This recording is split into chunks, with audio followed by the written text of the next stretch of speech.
शं वरुणः शन्नो भवत्वर्यमा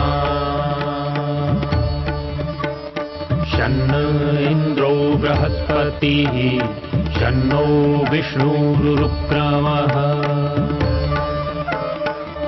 ॐ शान्ति शान्ति शान्तिः।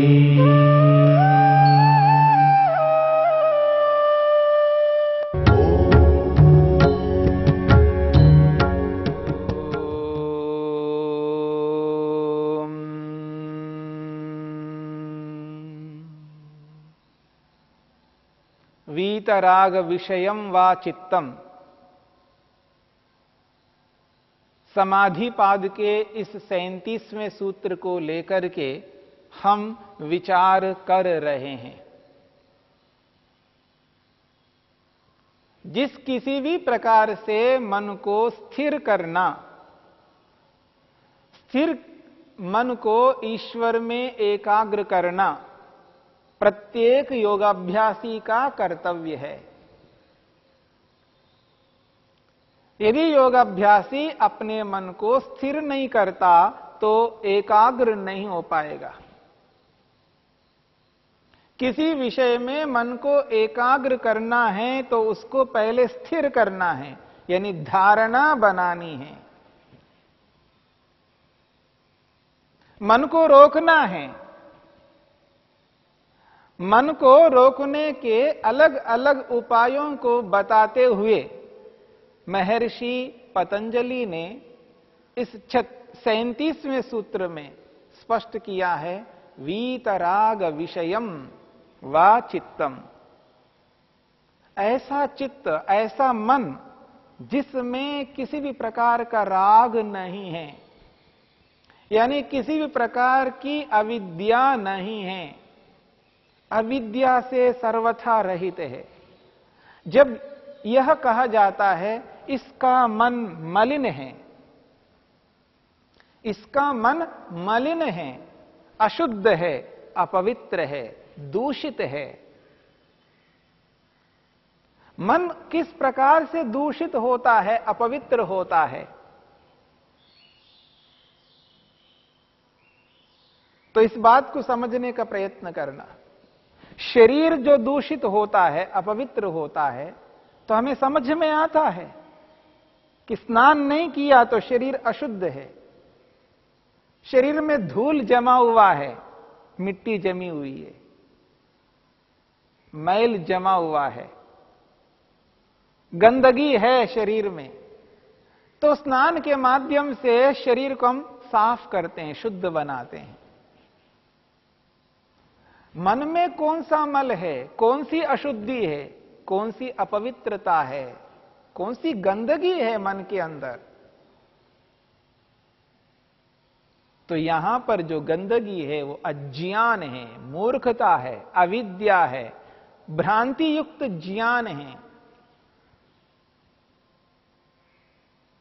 जब मन के अंदर अज्ञान नहीं होता, यानी अविद्या नहीं होती, मूर्खता नहीं होती है, तब मन शुद्ध माना जाता है, पवित्र माना जाता है। क्योंकि उस स्थिति में विद्या होती है, तत्व ज्ञान होता है।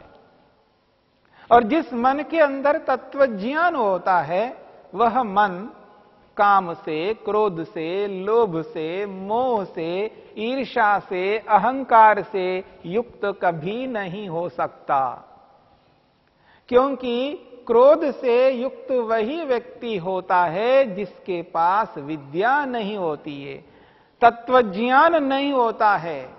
जिससे क्रोध करता है उस व्यक्ति के बारे में उसे बोध नहीं है, उसको जानकारी नहीं है। कैसी जानकारी? सामने वाले व्यक्ति स्वतंत्र है, वे अपनी स्वतंत्रता से उचित भी कर सकते हैं, अनुचित भी कर सकते हैं। यद्यपि सामने वाले व्यक्ति मेरे अधिकार में है, मेरे नियंत्रण में है, मेरे पुत्र हो सकते हैं, मेरे भाई हो सकते हैं, मेरे से किसी न किसी संबंध से युक्त हो सकते हैं, परंतु कितनी ही निकट स्थिति हो, कितना ही निकट संबंध हो, तो भी मेरे से भिन्न जो भी है वो स्वतंत्र है। उसकी स्वतंत्रता को मैं छीन नहीं सकता। यही यथार्थता है, यही तत्व ज्ञान है। जब व्यक्ति को आत्म साक्षात्कार होता है, जब आत्मा का बोध होता है, तब उसको ये एहसास अनुभूति होती है कि मैं के स्वरूप में हूं और मुझसे भिन्न जितने भी हैं वो भी वैसे हैं जैसे मैं हूं। जैसा स्वरूप मेरा है वैसा ही स्वरूप अन्यों का है। मैं भी अपनी स्वतंत्रता को चाहता हूं तो दूसरे भी अपनी स्वतंत्रता को चाहते हैं। जैसी इच्छा मुझ में है वैसी इच्छा अन्यों में भी है। ऐसी स्थिति में मैं अपनी इच्छा के अनुरूप दूसरों से कार्य सर्वथा नहीं करा सकता, सदा नहीं करा सकता, क्योंकि सामने वाले भी स्वतंत्र है, उनकी भी इच्छा है। मेरी इच्छा के अनुरूप वो करे यह आवश्यक नहीं है। जब ऐसा बोध होता है तो वह व्यक्ति सामने वाले के साथ क्रोध नहीं करता, गुस्सा नहीं करता, न क्रोध करता है, न काम होता है, न क्रोध होता है, न ईर्ष्या होती है, काम क्रोध लोभ भी नहीं होता है, मोह भी नहीं होता है, अहंकार भी नहीं होता है। समस्त दोषों से रहित होता है व्यक्ति। वो है वीत राग, राग से रहित व्यक्ति, यानी अविद्या से रहित व्यक्ति। जो वस्तु जैसी है उस वस्तु को वैसा ही जानता है। अनित्य पदार्थ को अनित्य ही मानता है, अनित्य को नित्य नहीं मानता है। इसलिए उसके साथ जुड़े हुए जितने भी अनित्य पदार्थ हैं, जब उनका विनाश होता है, उनसे वो वस्तुएं हट जाती हैं, दूर हो जाती हैं, अथवा कोई ले लेता है या कोई छीन लेता है, उसको किसी भी प्रकार का दुख नहीं होता है, क्योंकि उन वस्तुओं में किसी भी प्रकार का कोई राग नहीं होता है। क्यों? वो वीत राग है, राग रहित है, उसके पास तत्व ज्ञान है। उसे ये बोध है कि ये अनित्य है, कभी ना कभी मुझसे अलग हो सकती हैं ये वस्तुएं। जिसको देर से होना था पहले से ही अलग हो गए, इसका भी उसको बोध रहता है, क्योंकि व्यक्ति समझता है, यथार्थता को जानता है, ऐसा भी हो सकता है। ना हो तो कोई बात नहीं, हो जाए तो भी कोई बात नहीं, उसको पता है, संभव है, ये हो सकता है। जब ऐसी स्थिति को अनुभव करता है, उस स्थिति में किसी भी अनित्य पदार्थ में उसका राग नहीं होता है। क्यों ना अपना स्वयं का शरीर हो, अपने शरीर के प्रति भी उसको किसी भी प्रकार का कोई राग नहीं होता है। शरीर को राग की दृष्टि से कभी नहीं देखता है, शरीर को तो साधन की दृष्टि से देखता है। जब तक यह साधन है तब तक इस साधन का प्रयोग करूंगा, और इस साधन को ठीक रखना भी मेरा कर्तव्य है। ठीक रखते हुए भी इस शरीर में कोई हानि होती है, कोई समस्या होती है, ये तो होना ही है। शरीर में समस्याओं का आना अनिवार्य है, क्योंकि उत्पन्न हुआ पदार्थ परिवर्तित होता रहता है। जो वस्तु बनी है उसमें परिवर्तन होते रहते हैं, उसमें चेंजेस होते रहते हैं। वो एक जैसा नहीं रह सकता। इस सत्य को जानकर समझकर व्यक्ति कभी इस शरीर के प्रति राग नहीं रखता। जब स्वयं के शरीर के प्रति राग नहीं रखता तो वो दूसरों के शरीरों के प्रति क्यों राग रखेगा? नहीं रख सकता। वीत राग है वो अविद्या से रहित है। जो अनित्य पदार्थ है उसको अनित्य के रूप में जान लिया है, समझ लिया है। ऐसे व्यक्ति के जीवन को, ऐसे व्यक्ति को अपना विषय बना करके हमें मन को स्थिर करना है, ईश्वर में मन को एकाग्र करना है। इसलिए वीतराग विषयम वा चित्तम कहा है। जो संबंध है हमारे, जितने लोगों के साथ हमारे संबंध बने हुए हैं, माता पिता, भाई बहन, चाचा चाची, ताऊ ताई, जिन जिन के लोगों के साथ में संबंध है, जैसे भी संबंध है, इन सब संबंधों को वो अनित्य मानता है। केवल इसी जीवन से संबंधित ये संबंध हैं।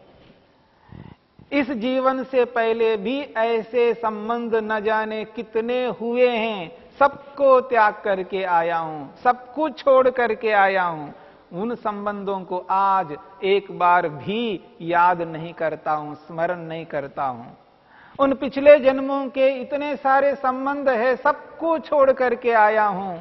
बस इस जीवन में इन लोगों के साथ ये मेरा संबंध है। यह संबंध केवल इसी जीवन के लिए है। जब ये जीवन नहीं रहेगा, ये सारे के सारे संबंध हट जाएंगे, टूट जाएंगे, ये नहीं रहेंगे। जब ये एहसास बोध होता है व्यक्ति को, तब व्यक्ति को किसी भी प्रकार का कोई मोह नहीं होता है। स्वस्वामी संबंध को त्याग कर देता है। मैं और मेरापन, मैं और मेरी, ये जो स्थिति है, ये जो अटैचमेंट है, ये जो स्वस्वामी संबंध है, मैं और मेरापन है, इसको सर्वथा बंद कर देता है, समाप्त कर देता है। उसके जीवन में ममत्व नहीं रहता है, उसके जीवन में अटैचमेंट नहीं रहता है। ऐसा व्यक्ति बहुत उत्कृष्ट होता है, वही वीतराग है। ऐसे व्यक्ति को विषय बनाने पर, ऐसे व्यक्ति के बारे में सोचने पर, विचार करने पर मन प्रसन्न होता है, मन स्थिर होता है। स्थिर मन को ईश्वर में एकाग्र करने में सरलता होती है। जब स्वस्वामी संबंध को समाप्त करने वाला व्यक्ति होता है, कितना महान होता है। उसको ये एहसास होता है, मां पिता भाई बहन एक दिन मुझसे अलग होंगे। जब तक हैं तब तक उनके साथ समुचित व्यवहार करूंगा, उचित व्यवहार ही करूंगा, सत्य व्यवहार करूंगा, न्याय अहिंसा से युक्त होकर के उनके साथ व्यवहार करूंगा। उनके साथ कभी असत्य आचरण नहीं करूंगा, अन्याय नहीं करूंगा, हिंसा नहीं करूंगा, उनको दुख कष्ट कभी नहीं दूंगा। जब तक है तब तक उचित व्यवहार करना, अनुचित व्यवहार नहीं करना। और मन में इस बात को समझना है कि एक दिन ये नहीं रहेंगे, ये नहीं रहेंगे और मैं भी इस शरीर में नहीं रहूंगा। इसलिए उसे कोई कष्ट नहीं होता, कोई पीड़ा नहीं होती है। और जिस दिन वो हट जाते हैं, शरीर त्याग कर देते हैं, उनकी मृत्यु हो जाती है, किसी भी प्रकार का कोई दुख क्लेश मन में उत्पन्न नहीं होता, चिंतित नहीं होता। चिंता से, तनाव से, दबाव से ग्रस्त वो कभी नहीं होता है।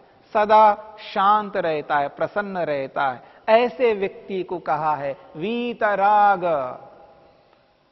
ऐसा योगी है जिसमें ये स्वस्वामी संबंध सर्वथा नहीं है, वो वीतराग है। और देखिएगा वीतराग कौन होता है। सांसारिक जितने भी सुख हैं, उन सुखों के प्रति वो टूट नहीं पड़ता, उनकी ओर आकृष्ट नहीं रहता है। सांसारिक सुखों को प्राप्त करने की उसकी चेष्टा नहीं होती है, क्योंकि उसे बोध है, उसको एहसास है, अनुभव है। क्या ये जितने भी संसार के सुखदायी पदार्थ हैं या संसार के जितने भी सुख हैं, इन सुखों के साथ साथ इनमें दुख है। सुख के साथ साथ दुख जुड़ा हुआ है। याद रखना, संसार का प्रत्येक पदार्थ 3 मूल तत्वों से बना हुआ है, सत्वगुण, रजोगुण और तमोगुण। इस ब्रह्मांड का मूल उपादान कारण है, ये रॉ मटेरियल है। और संसार का कोई भी सुखदायी पदार्थ है या संसार का कोई भी सुख है, उसके साथ में सत्वगुण, रजोगुण और तमोगुण तीनों हैं। इसका अर्थ है सुख के साथ साथ दुख भी है। तो सांसारिक सुख केवल सुख नहीं है, सांसारिक सुख दुखों के साथ में है, उनके साथ दुख जुड़ा हुआ है। जब इसका एहसास व्यक्ति को होता है, इसलिए वीतराग व्यक्ति सांसारिक सुखों के प्रति प्रवृत्त नहीं होता है, सांसारिक वस्तुओं के प्रति आकर्षित नहीं होता है। उसका लक्ष्य सांसारिक सुख नहीं होता है, उसका लक्ष्य ईश्वर होता है, ईश्वरीय आनंद होता है, ईश्वरीय उसका मुख्य लक्ष्य होता है। सांसारिक सुखों को वो लक्ष्य बना करके कभी नहीं चलता। ऐसे व्यक्ति को यहां पर वीतराग कहा है। और ऐसे वीतराग व्यक्ति के बारे में योगाभ्यासी जब विचार करता है, उसको विषय बनाता है, उसके जीवन को अपने सामने लाता है, तो उसका मन बड़ा प्रसन्न होता है, शांत होता है, उद्विग्न नहीं होता है, स्थिर होने लगता है। जब उसका मन स्थिर हो जाता है, पकड़ में आता है, नियंत्रण में आता है, तो उस नियंत्रित मन को, उस स्थिर मन को, उस प्रसन्न मन को ईश्वर में एकाग्र करके ईश्वर का ध्यान करता है, ईश्वर का जप करता है। और एक दिन आएगा उसको ईश्वर का साक्षात्कार भी हो जाएगा। इसके लिए व्यक्ति के अलग अलग उपायों को अपनाना होता है। और महर्षि पतंजलि ने योगाभ्यासी को अलग अलग उपायों को बता करके, अलग अलग उपायों को दे करके उसके मन को स्थिर करने की चेष्टा कर रहे हैं। महर्षि पतंजलि ने और महर्षि वेदव्यास ने पूर्ण पुरुषार्थ करके जिस किसी भी प्रकार से योगाभ्यासी का मन एकाग्र हो सके, उसके लिए अलग अलग उपायों को प्रस्तुत किया है। और ये वीतराग विषयम वा चित्तम, ये जो उपाय है, ये जीवन के लिए महत्वपूर्ण उपाय है। जब आदर्श व्यक्ति को, श्रेष्ठ व्यक्ति को, पवित्र उत्तम व्यक्ति को, एक योगी व्यक्ति को, एक राग रहित वीतराग व्यक्ति को विषय बनाने पर योगाभ्यासी का मन प्रसन्न होता है। प्रसन्नम मनः एकाग्रम भवति। जिसका मन प्रसन्न होता है उसी का मन एकाग्र होता है। और मन को प्रसन्न रखने के लिए योगी वीतराग व्यक्ति को विषय बनाना ही होगा, उसके बारे में चिंतन करना होगा, उसके जीवन को सामने रखना होगा। तब जाकर के हम अपने मन को रोक पाएंगे और हमारा मन हमारे नियंत्रण में आएगा। यही इस सूत्र का अभिप्राय है, वीतराग विषयम वा चित्तम।